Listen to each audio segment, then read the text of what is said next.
We're gonna be waiting a while for the new episode of Zom 100 due to everything that's going on behind the scenes for it, so I figured why not talk about the interesting dynamic we had presented to us during the last episode for the series. And that's talking about Reverse Akira and their list. As fans of the series, we've been following Akira's awesome journey to check off items from his list before he dies or turns into a zombie. It's been a mix of fun and touching moments each episode.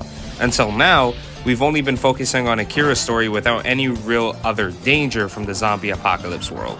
Well, we had the ex-boss trying to run shit, but let's be honest, he was just a bitch. Now, we have these really edgy group of people who also has their own list. Kind of looks like a death note to me upon first glance. That's how you know they're up to some evil shit. But it's their own list to do before dying and getting infected, exactly like Akira's, except their list is actually filled with some fucked up shit. Before we continue with this dark Akira's list, it seems that Akira may have some connection to this counterpart of his.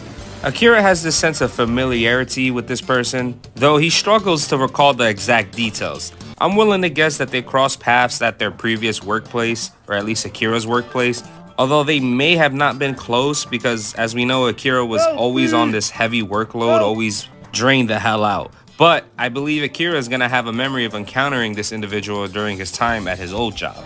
Or maybe he was just some guy who got turned down from working over there. But going back to these guys, they're assholes. They're in the same area as Akira and his parents, and they're taking advantage of the community during the apocalypse. They're freeloading off everyone without contributing any work at all, selfishly helping themselves to resources. Their behavior is most likely shitty, and I would have gone full Negan on their asses and sent them packing for acting like this.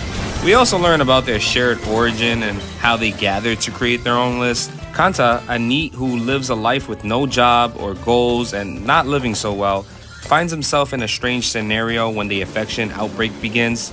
During his journey, he encounters a group of other individuals who I view as a twisted reflection of our main cast. While Akira and the gang strive to experience positive and meaningful moments from their list, Kanta and his group begin discussions about carrying out vile and disgusting deeds before coming to the threat of turning into zombies.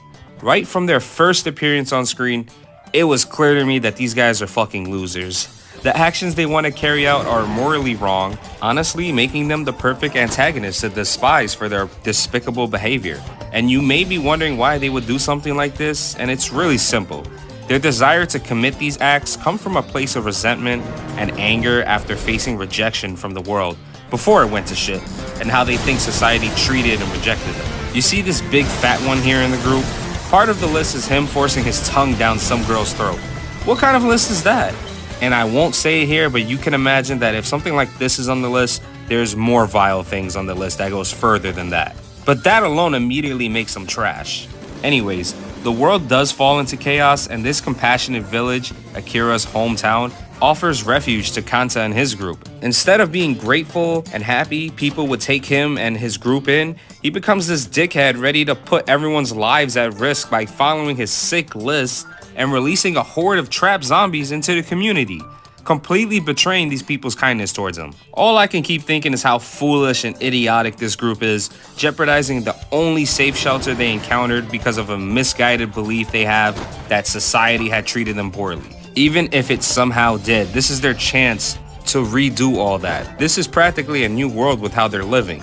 But that's not how these guys roll. Whatever's done is done in the past. It's a shame because this place really is secured with a barricaded area filled with zombies, and the only other way to get in is around the barricade through these ledges you have to get by. So no infected is getting by the ledges.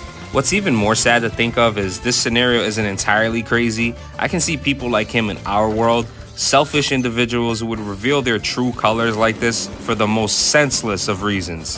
Thankfully, we haven't experienced a disaster of this level that would fully expose their true nature, but man, what a douche. Anyways, I figured I'd make a video talking about this anti-Akira and his group since we won't be having a new episode of Zom 100 for a while, and since we left off in a cliffhanger. Comment down below what you think of our new character introduced and what you foresee happening.